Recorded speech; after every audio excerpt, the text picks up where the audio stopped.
Welcome to Chicago, aka the Windy City.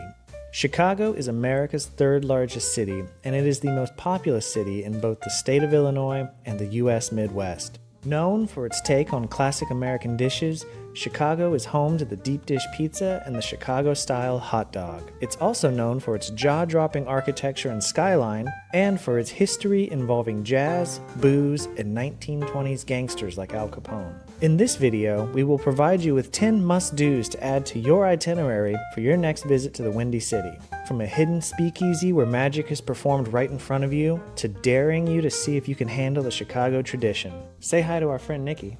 Hello. Also, it's snowing. These are our top 10 must-dos when visiting Chicago. Boasting buildings like the Willis Tower and the John Hancock, Chicago is one of those cities with an immediately recognizable skyline. And what better way to become acquainted with that toddling town than by seeing it from atop its famous skyline? That's why our first must-do activity is to grab a drink in the sky. We enjoyed our visit to the Signature Room and Lounge up on the 95th floor of the John Hancock. However, with the Signature Room now closed, we recommend trying out the CloudBar 360. The second must-do is to explore Chicago's Magnificent Mile, which is a vibrant and bustling area full of luxury shops, interesting restaurants, and upscale hotels. The Magnificent Mile also includes iconic Chicago landmarks such as the Chicago Water Tower, the terracotta Wrigley Building, the building formerly known as the John Hancock, and what is our third must-do of exploring Chicago, the neo-Gothic Tribune Tower. We recommend visiting the Tribune Tower not only because the interior is gorgeous and the panoramic views from the observation deck are breathtaking, but specifically because the Tribune Tower is decorated with rocks from landmarks around the world, which is super cool. For our fourth must-do when visiting Chicago, we recommend taking a short walk over from the Magnificent Mile to one of the beaches that line Lake Michigan. We particularly liked Oak Street Beach with its interesting artwork and fantastic views of the city. Also, feel free to have a frolic, even if it's snowing.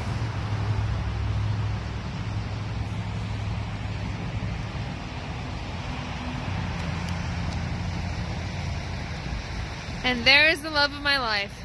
And if you want to walk along the water without getting sandy or wet, try Navy Pier. Fifth on our list of Chicago must-dos is a visit to the iconic Millennium Park, which features a variety of public art and outdoor spaces, as well as the Jay Pritzker Pavilion, serving as home of the ongoing outdoor classical music series that is free to attend. Millennium Park also contains one of Chicago's most famous landmarks, a sculpture commonly referred to as the Bean, though the artist would rather have you call it Cloudgate.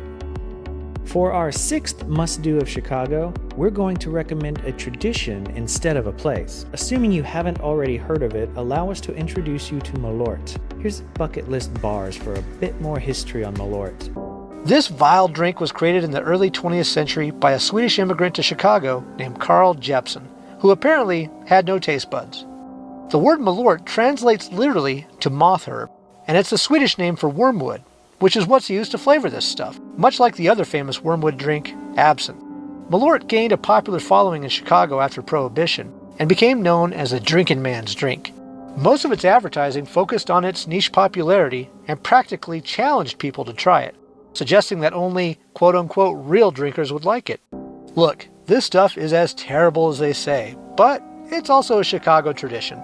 It's only made and sold in this one city in the entire world. You owe it to yourself to try a shot when you visit, but be sure to have your camera ready so you can take a snap of your very own Malort face.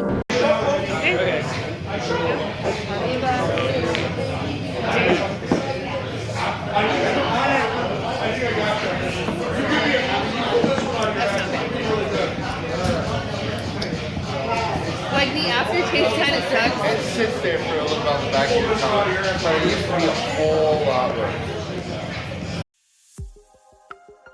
You've probably already heard of our seventh suggestion, but have you tried it?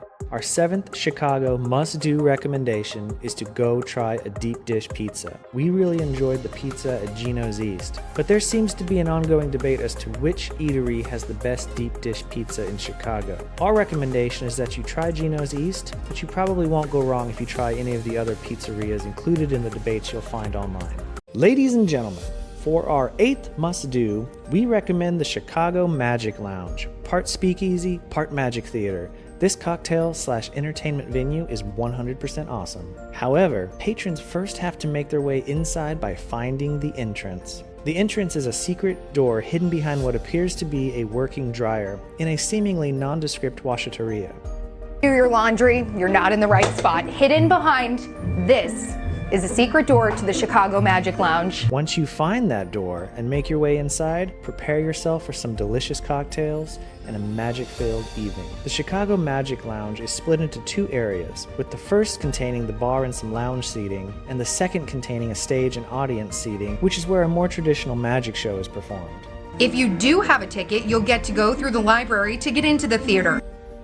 Even if the main show is sold out on any given night, patrons of the lounge will still be able to see some magic, as the house magician will work the bar area and put on a little magic every 20 minutes or so. He performs close-up magic, lots of sleight of hand, plenty of jokes. It'll be fun no matter what. Starting every night at 5. Watch carefully. Here we go. The magic wand. Look at that. It's gone. Our 9th must-do recommendation when visiting Chicago is going to see the Blue Man Group perform live. It's a family-friendly show that in our experience is just as fun for the adults as it is for the kids. And because Nez is a percussionist, she absolutely loved all of the featured percussion sections of the show.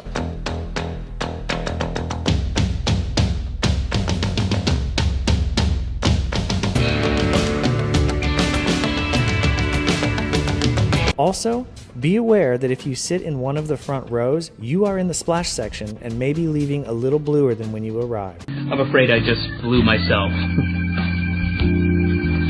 There's got to be a better way to say that. Okay, not like that. I mean, you may get hit by a blue-stained marshmallow. And for our final must-do of Chicago, we can't leave out the tradition of sports in the Windy City. That's right, it's... The Bears! Okay, no, not really. The Bears! No, that's not it. I'm talking about the Chicago Cubs. Baseball is America's pastime, and the Cubs, a founding member of the National League, play their games in the historic stadium known as Wrigley Field, first opened in 1914.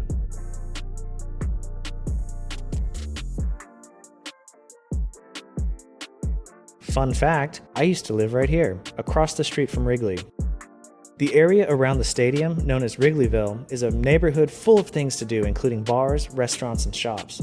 And even if you're not a baseball fan, attending a game is a good time. It's always a fantastic atmosphere and a lot of fun. So there you have it, our recommendations for 10 things you must do when visiting Chicago. We hope this list was a help and that you enjoy your trip. Please like and subscribe for more travel content, and until next time.